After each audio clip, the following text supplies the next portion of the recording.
Hi friends. இன்னைக்கு நம்ம மாடி தோட்டத்துல என்ன அறுவடை பண்ண போறோம் அப்படினு பாத்தீங்கன்னா காஞ்ச மிளகாய் தான். இங்க பாருங்க, அப்படியே பச்சை மிளகாவை வந்து நம்ம செடியில அப்படியே விட்டுட்டோம். இதுதான் இன்னைக்கு வந்து நம்ம அறுவடை பண்ண போறோம். இங்க பாத்தீங்கன்னா இங்க ஒன்னு இருக்கு, அதே மாதிரி இங்க வாங்க, இங்கேயும் அப்படியே இருக்கு பாருங்க. இதோ பாருங்க, இதுலயும் அப்படியே இருக்கு.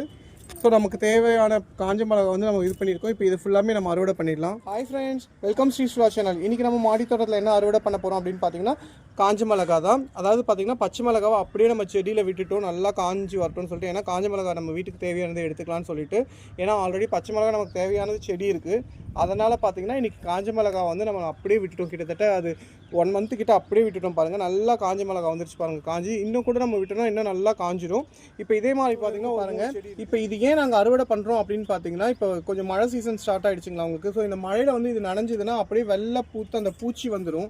அதனால தான் வந்து இப்போ இதில் அறுவடை பண்ணுறது காரணமே என்ன, இந்த மழை சீசன்னால தான். இல்லைனா நீங்கள் அப்படியே கூட இன்னும் 1 மந்த் விட்டிங்கன்னா நல்லா இன்னும் காஞ்சி கலர் பார்த்தீங்கன்னா அப்படியே சேஞ்ச் ஆகிடும். இப்போ இதை நம்ம பறித்து அப்படியே கொஞ்சம் காய வச்சுக்கலாம் வெயிலில். இப்போ அறுவடை பண்ணிடலாம். இப்போ பார்த்தீங்கன்னா நானும் ஸ்ரீ பாப்பாவும் காஞ்ச மிளகாவெல்லாம் இங்கே பாருங்கள் பறிச்சிட்டு இருக்கோம். பாருங்கள், பார்க்குறதுக்கே எவ்வளோ சூப்பராக இருக்குது பாருங்கள்.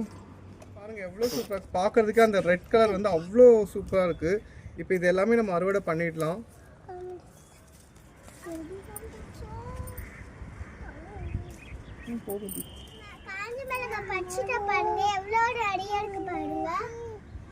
ஃப்ரெண்ட்ஸ் இங்கே பாருங்கள், இன்றைக்கி நம்ம மாடி தோட்டத்தில் அறுவடை பண்ணிட்டோம். ஃபுல்லாக பாருங்கள் காஞ்ச மிளகாய். இப்போ இது பார்த்தீங்கன்னா இன்னும் கொஞ்சம் நல்லா காயணும். நான் ஆல்ரெடி சொன்னது தான், இப்போ மழையினால நம்ம வந்து இது அறுவடை பண்ணிட்டோம் சீக்கிரம். இங்கே பாருங்கள் எவ்வளோ, கிட்டத்தட்ட 1/4 கிலோவுக்கு மேலே இருக்கும். இது பார்த்தீங்கன்னா ஒரு 2-3 செடி தான் வச்சுருந்தோம். அந்த 3 செடியில் பார்த்தீங்கன்னா இவ்வளோ காய் பாருங்கள். பார்க்குறதுக்கே எவ்வளோ கலர்ஃபுல்லாக இருக்குது பாருங்கள். இப்போ இது ஒரு 2 நாள் நம்ம நல்லா வெயிலில் வந்து காய வச்சோன்னு வச்சுக்கோங்களேன், அழகாக காஞ்ச மிளகா நமக்கு வீட்டுக்கு ரெடி ஆகிடும். ஸோ இவங்களுக்கு தான் இந்த காஞ்ச மிளகா அப்படின்னு சொல்ல மாட்டேன், நம்ம சமையலுக்கு யூஸ் பண்ணுறதுக்காக இந்த காஞ்ச மிளகா அறுவடை பண்ணியிருக்கோம். ஓகே ஃப்ரெண்ட்ஸ், பாய்.